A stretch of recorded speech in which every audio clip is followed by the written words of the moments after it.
I need you to hate so I can use you for your energy. This is Real Sales Talk. Real sales advice from real sales practitioners. Giving you tips on how to dominate your sales quota are your co-hosts, Sean Mitchell and Phil Keene.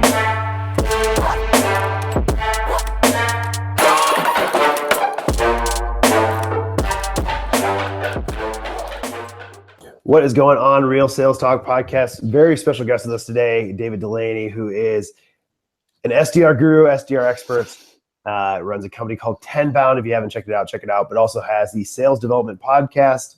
Also really great content for all of the professionals out there that have sales development teams or really just looking to get into it. But really excited to have you on here. Episode 8, Season 6. Tell us a little about yourself. Damn, season 6, dude, you guys are crushing it, man. That's great. I didn't realize.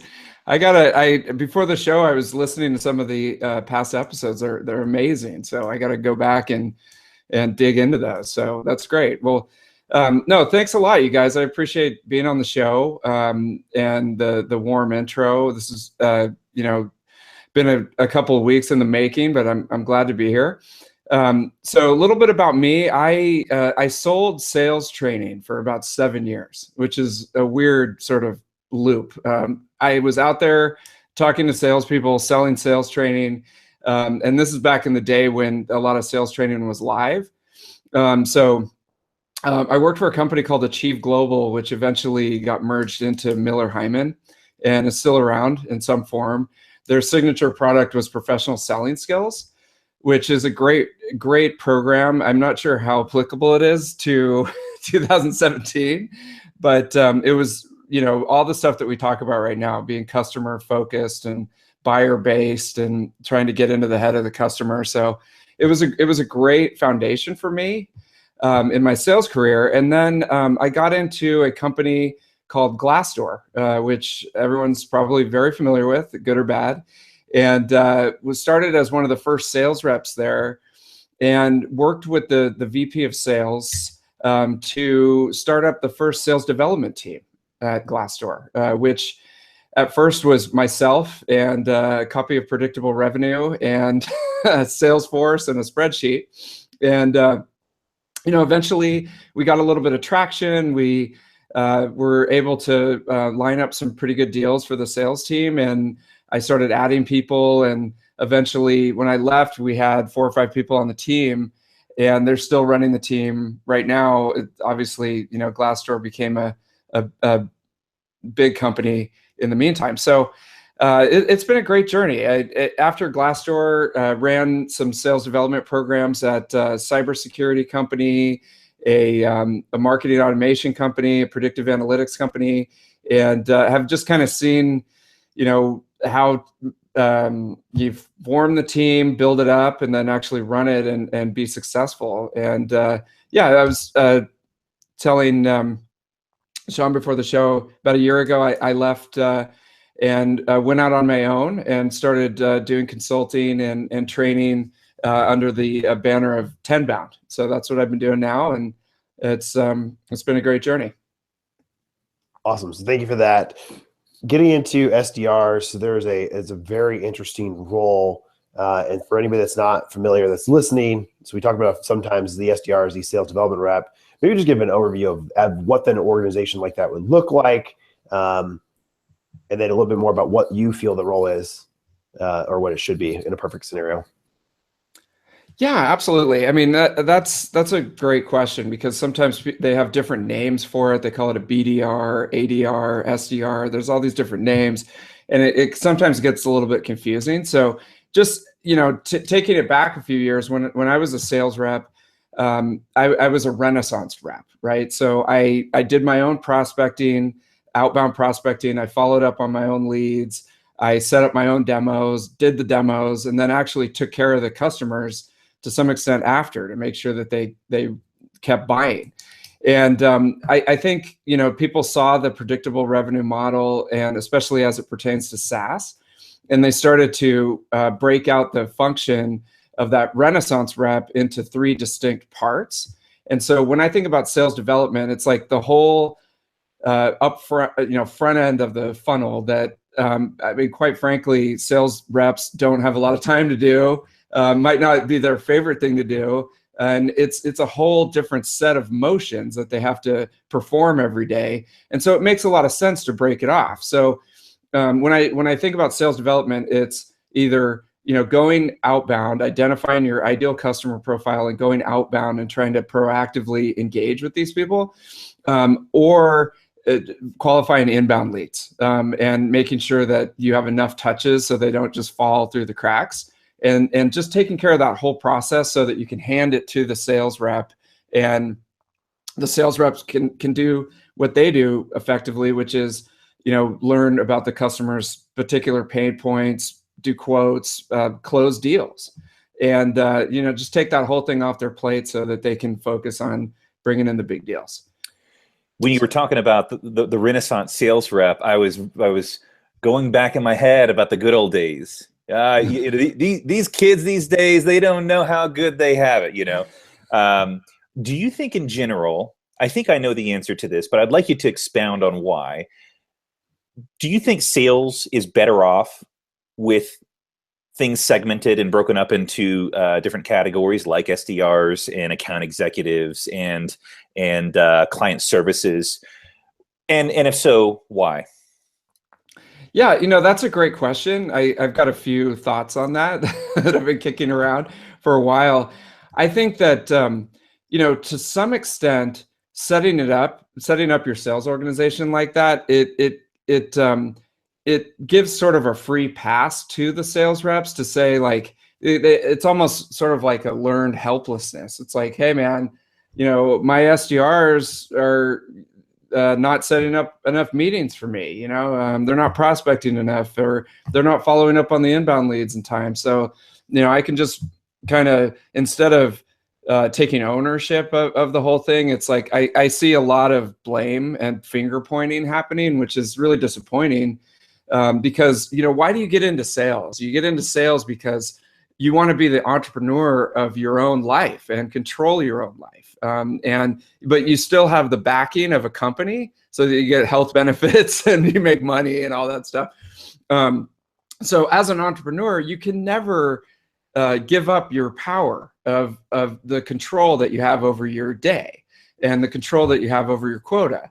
So I think that the system, the way that it's set up at a lot of companies, it gives people an excuse on the sales side to just be like, hey man, I don't have any meetings this week because my SDR sucks. And I think that's, excuse my language, total bullshit. Like the SDR program, I think at your company should be seen as a bonus and an extra thing, and like almost like an extension of marketing. But ultimately, I really believe that the sales rep owns their number 100%. No excuses. Like if you signed up, you believe in the company, you believe in the product, you believe that you're a badass, you got to own your quota and, stop pointing your fingers at the SDRs. Now, that being said, I 100% believe in specialization of labor. I think that, just look at our day right now. I've got 17 different tabs open on my Google. I'm getting pinged. My wife wants me to do something, which is great. I love her to death and I'll do anything she wants, but I'm tweeting, I'm I was going to say faxing, but that's I'm Facebooking.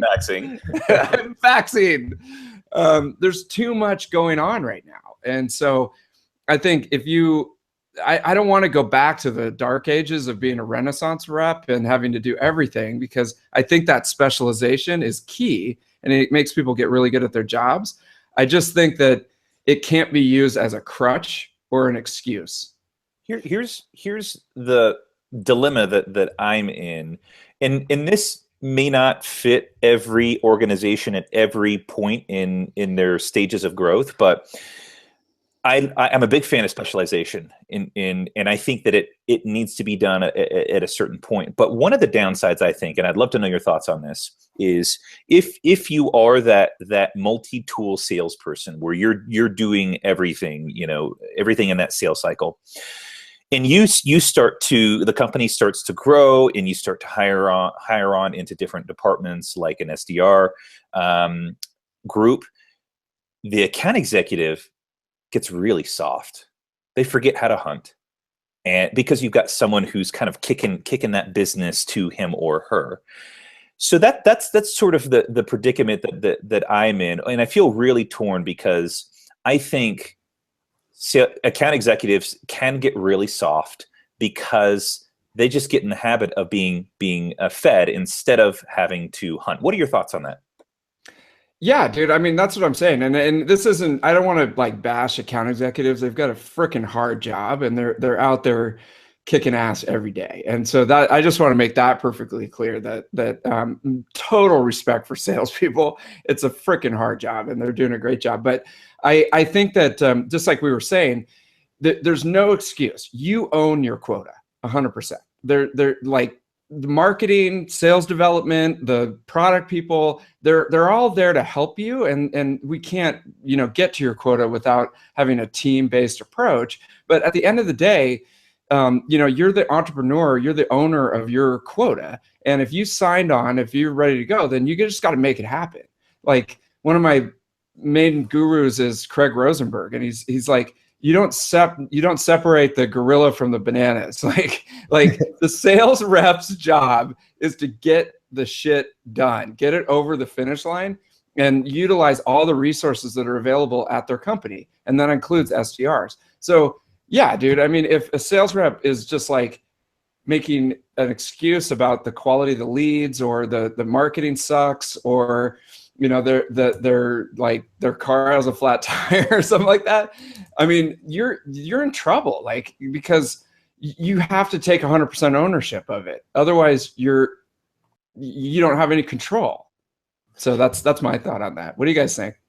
I think it's a fair observation, especially from the account executive side, of just, listen, you own it. This is your number. Like, you are solely, like, it's an entrepreneurial position. I was actually on a podcast with Chris Spurvey. If you guys don't know Chris Spurvey, and we had that conversation. It was why are salespeople very similar to entrepreneurs? And we talked through a lot of that. And I think you've got to own it. It's yours. And honestly, it kind of goes back to the same thing I would say about just peer development from your personal side, like your personal development. No one cares about your development but you. Like, you can't be responsible. No one cares about your pipeline but you. Like, we care about the company pipeline. I look at it as a marketer. I look at the company pipeline, the health of the pipeline. But an individual pipeline, they're friends and people that I do care about. But I need to know that we're hitting our number as a company. And that's my responsibility. So you as an individual need to understand, all right, I'm getting my things done to hit my number. So that's how I feel about that. And I think the interesting take on that is even taking it a level higher. So I'm looking to get your perspective on from an executive level. I think there's two problems that exist at the SDR role at the executive level. They don't have buy-in because the cost of it's a very hard thing to structure. And two, they don't have buy-in because I've so often heard an executive say things like, do we really want the BDR, SDR, ADR, MDR, whatever you call them, be the one that's talking to an executive at an enterprise company? My point always back to them is, well, why would you hire them? Or why don't you train them to have that conversation? It's a different type of conversation to have, but I'm curious to see your thoughts on the executive buy-in, because I think a lot of the problems with the AEs stemming down to the BDR role, it actually goes from the very, very top of the executive level into the BDR role. And the AEs just kind of take that as an excuse because they know that the executive team will buy into that. Yeah, man. I mean, that's a complicated issue. The question that I would have if someone's thinking about, getting rid of their SDR program or doing something else is, who's going to do the prospecting? Who is going to sit there every day and talk to prospective customers and make sure that you have 100% coverage on all your inbound leads? Because if you're just saying, we'll just have the AEs do it, they're not going to do it. Like anybody else, you're chasing bright, shiny objects every day. And prospecting and following up and things like that they're almost like exercise. You got to do it every day, like clockwork, religiously, or else you're not going to see any results, right? So if you're giving the responsibility to somebody who just wants to close deals, I mean, say they've got a deal on the table, or they're going to run a demo, or they think they're going to actually close a deal, or they can make 50 follow-up calls from the event that you just went to. come on, give me a break. Like, it's just not going to happen. So, yes, it is a cost structure, but my question would be, well, who's going to do it? Who else is going to do it? You want to hook it up to an AI system? You want to, just spam people? Then I guess, but you're paying a lot of money for your inbound leads. You're paying a lot of money for the strategy to go after your outbound potential prospects. And if you don't have anyone actively running that, it's just going to fall by the wayside. It is hard. It's very hard to quantify an ROI for a sales development team. But again, the question I would have to be is, if not them, then who? Yeah. You want to outsource it? Yeah, go ahead. Yeah, there's so many ancillary, like just secondary, tertiary effects of having an SDR in the role. I know you're passionate about the topic, which is a silent sales floor, right? Who is actually getting on the phone and making energy and emotion and all these things happen in the bullpen. So I think there's some of that, like it affects everybody else's mood around them. The second thing is really just the same thing. Who's following up? And because if I can get more pipeline for the A team, maybe they'll close more deals. So even if it's just marketing generated stuff, I've seen companies that have shrank their BDR team that have failed because what you're saying is you don't have 100% coverage on the people that are actually trying to do business with you, and you're missing out on an opportunity. Yeah, for sure, man. I mean, start with inbound. Get inbound dialed in. I mean, beyond dialed in, so that every cent that you're spending on the marketing is you can sleep well at night knowing that it's 100% covered. Get that dialed in, and then and only then would I even start to think about outbound, because like we were saying, that's on specialization of labor. Inbound and outbound are completely different. They're completely different jobs. They require completely different skill sets, different personality types, different structure, different metrics that you have all set up. You got to make sure that. And so when I'm talking to clients, I just say, first, let's unpack your inbound. Let's make sure that every cent that you're putting out there, you're getting 100% coverage on. Once that's dialed in, now we can start talking about outbound.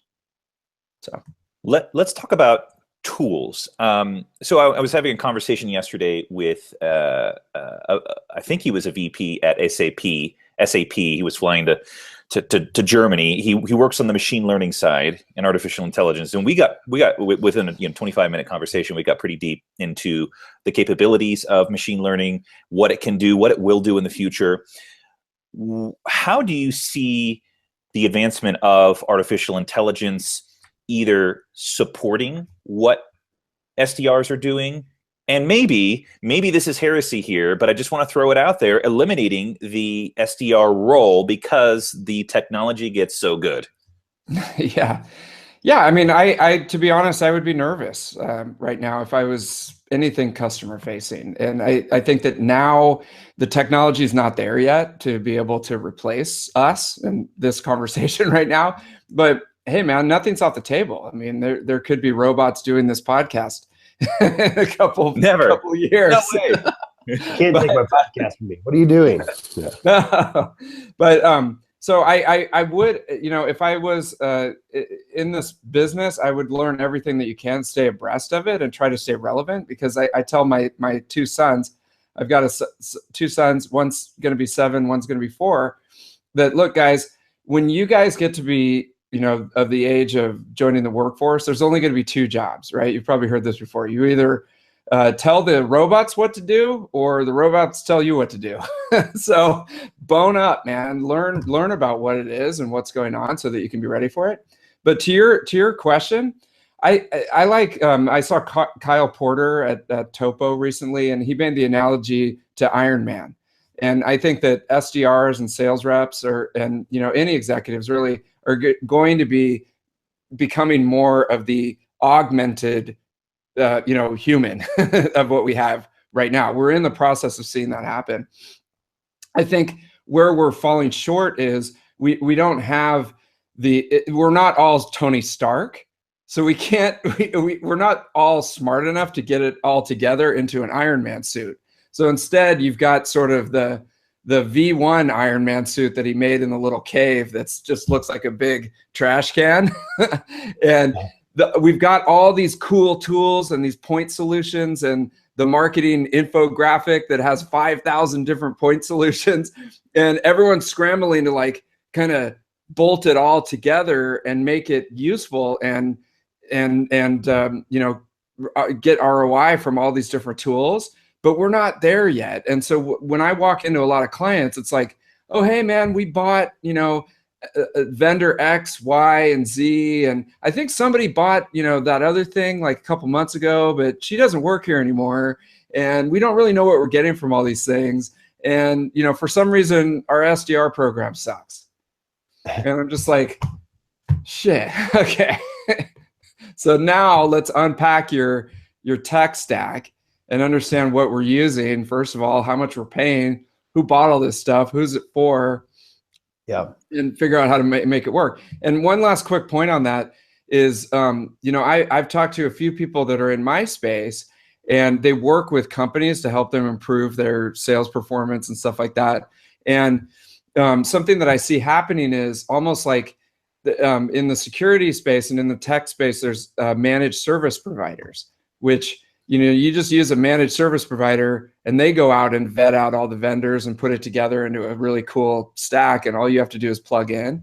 And I could see that happening at some point with 5,000 different companies in the marketing technology space and all these different ones in the sales tech space, but somebody coming together and just saying, hey, we've already vetted out the vendors. Here's like 5 that you absolutely have to have for your sales development stack. We've already done all the work. Like all you have to do is pay us and we'll run it for you. So that could be something. Yeah, it's interesting because I think it's finally starting to happen a little bit. We saw a little bit this week.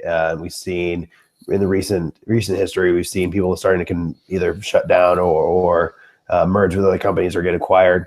So we're finally starting to see that happening. We're also starting to see some IPO happen.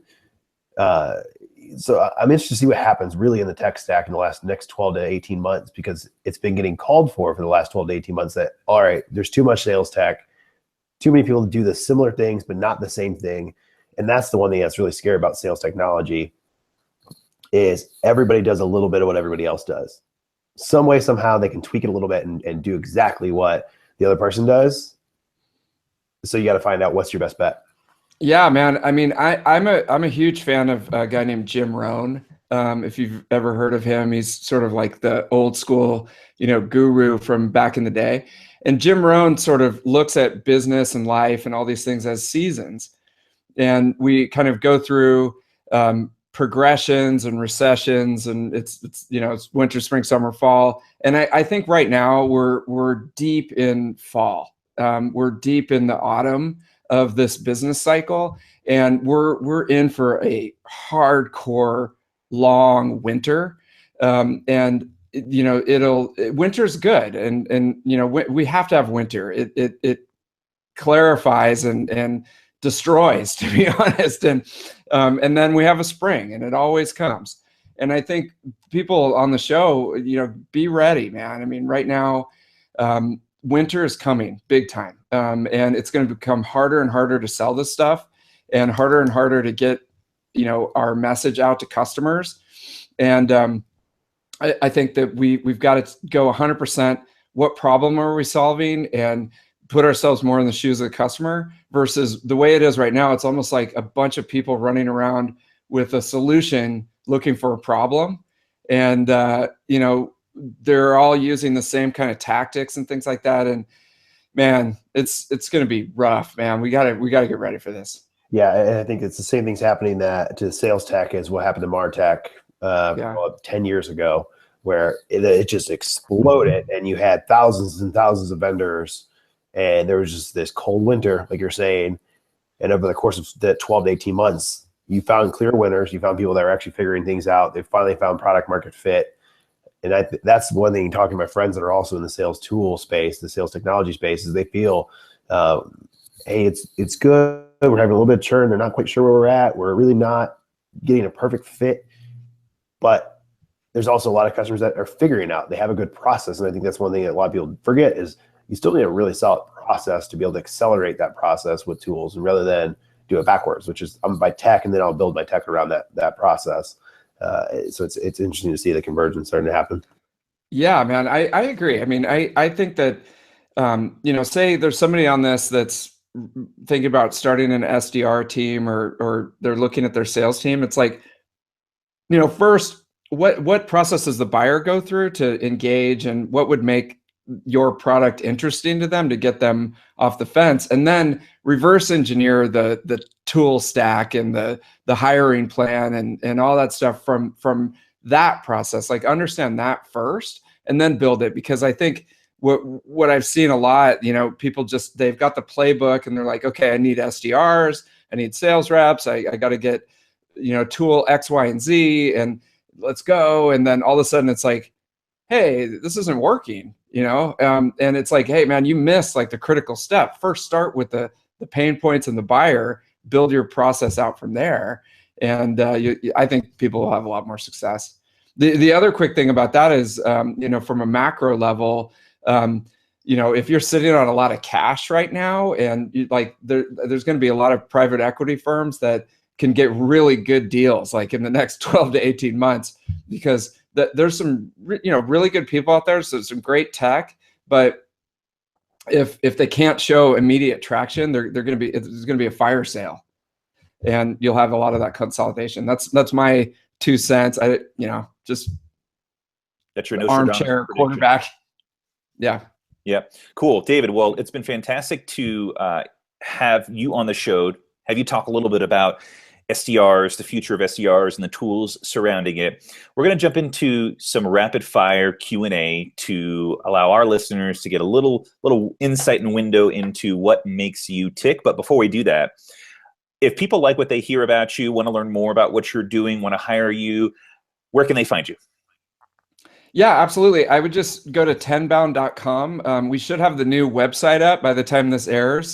So right now it's a little rough. I did it myself, but by the time this airs, cruise over to TenBound.com. And I'm not sure when this is going out, but we're doing a sales development management training course in San Francisco on May 18th. So it's a live, immersive training course. If you want to become an SDR manager, if you're an SDR manager right now that wants to dig in deeper, we'd love to have you. Awesome. That's great. Yeah, this will probably go out in the next day or two of recording, maybe at the latest 3 days. So awesome. Go check out TenBound website, and that's TEN, right? Not the number 10. Exactly. TenBound.com. Awesome. All right. So let's jump into some rapid fire questions. And the first question that I'll kick over to you, David, is who inspires you? Could be personal, could be professional.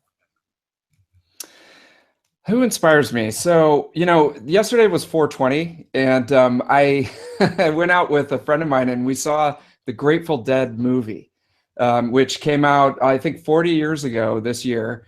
And, Jerry Garcia, I think, is someone that a lot of people just write him off as this stoner hippie guy who was just this big Santa Claus looking guy.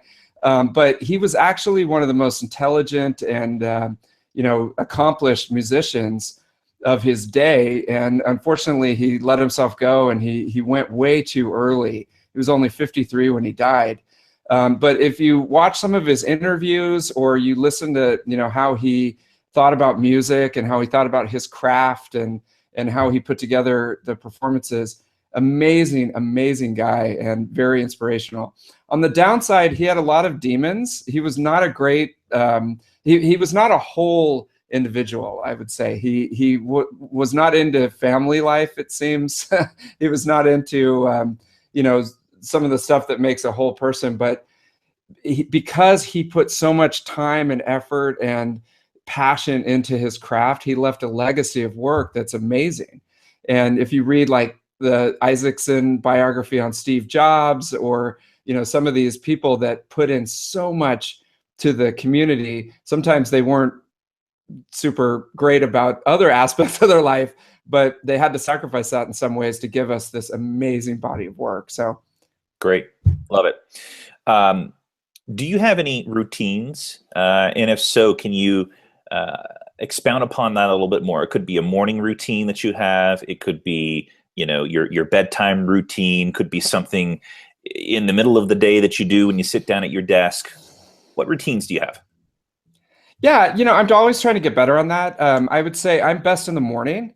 And so I know that if I can knock out, 3 or 4 of the big rocks, first thing in the morning, I'll have a great day no matter what comes up.